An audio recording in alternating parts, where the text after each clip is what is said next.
All right, time to do a mock draft using the Sleeper app. We're going to draft from the 7th spot. I'm going to show you what I'd do, who I'd pick at what spot, and kind of talk through my thought process from the 1.7. So I don't bore you guys with the real late stuff. I'm going to do it just from rounds 1 through 10. And let's start the draft. Okay.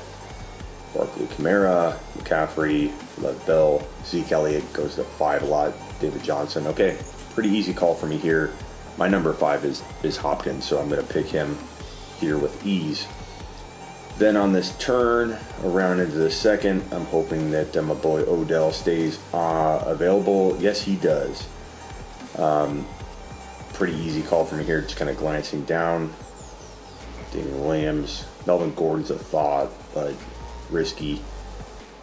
Yeah, there's not a lot. Damian's a 3rd rounder right now. I still like him, but Odell's the clear pick for me here. Odell could have 15 TDs in 2019. I think Odell could finish as the number 1 wide receiver in fantasy football in 2019, but take advantage of his ADP. Don't take him any higher than you have to. He falls to the 2nd round.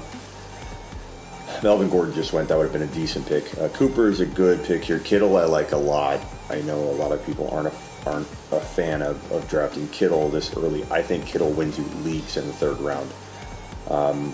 But I kind of need a running back. So David Montgomery. This is going to be the theme for the next few weeks until it changes. David Montgomery's a steal in the 3rd round. Until people understand that this guy's worth a 2nd rounder, I'm going to continue to beat a dead horse on the topic. Now, as much as I want to go Rodgers here, a lot of people like to wait on QBs, but I think owning one of Mahomes, Rodgers, or Baker is going to pay dividends in 2019. Let's look at the wide receivers. They're all kind of, once nobody's really, and with Kittle gone, once nobody's like truly making me say I got to grab this player at the running back and wide receiver position, it makes me contemplate going QB when I feel like that QB could be the number 1. I'm going to go with Lindsey here because I think Lindsey helped solidify a backfield for me. I've already got some of the best wide receivers you can have, and I think one of the sneakiest running backs you can have, given that I didn't have a running back yet in Montgomery. So now my QB fell. Waiting on a QB here was a good plan, but I think at this point I'm not super amped about any of the options. Rodgers could be the number 1 or number 2 QB in 2019, so he's a home run at this pick, in my opinion. I like Baker too. I'd love Baker in the 6th if I did wait. Right here, I'm looking for anything that can be lineup material, and if I can't find it, I'm going to reach for a guy that I think can hit a home run.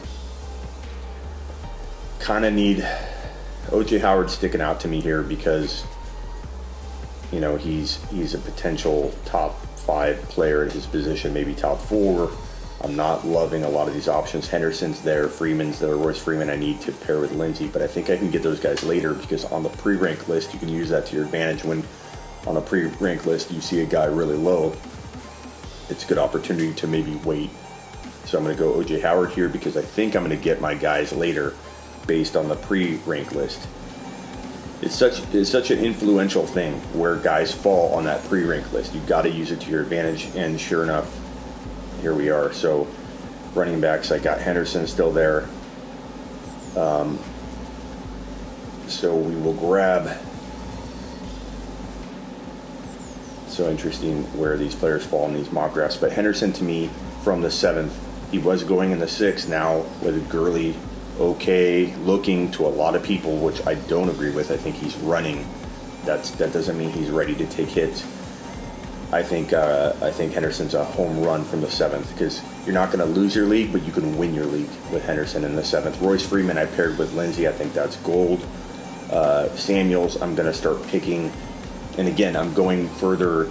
Imagine me going further than 10 rounds in this. If I was going further, I would stockpile running backs in the 8 to 12 range. So you're going to see me do that here.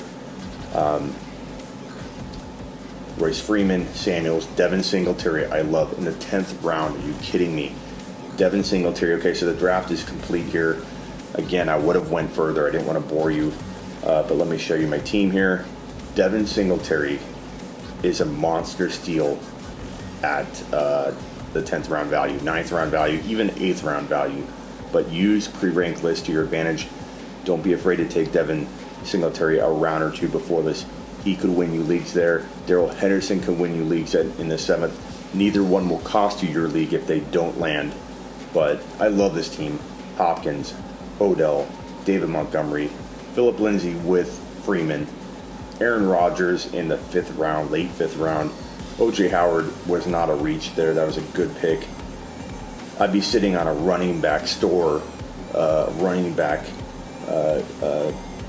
just group of potential monsters in Samuels, Singletary, Royce Freeman, and Henderson. So I'd take this team into war anytime. I feel like this would be a team I would be super happy with from the 7 pick. So let's go ahead and try again.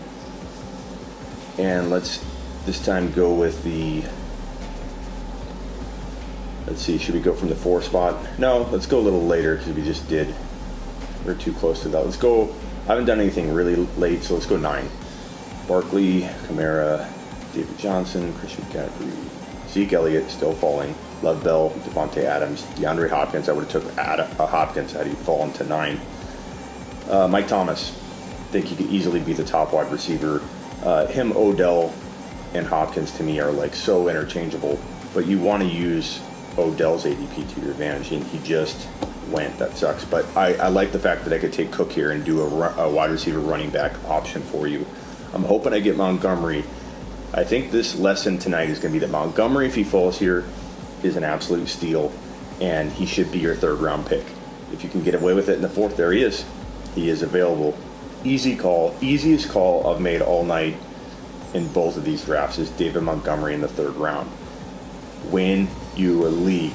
I love this 9 pick because you're so close with your picks here on that turn from the 3rd into the 4th. Still gives you some really good options. Derrick Henry's a pretty darn good pick here. I'm just kind of scanning through. Henry's a perfect player to pair with David Montgomery.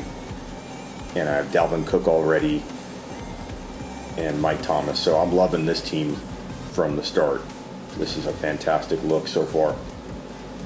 And coming up, who are we going to go? So here again, not super blown away with the options that are left for me. Landry, I mean, no one here is winning me my league at the running back or wide receiver position or tight end position. Ingram is an okay look, but I want to go Rodgers. I want to go Watson, Luck, or Mayfield here. As I said earlier, I typically am owning one of Mahomes.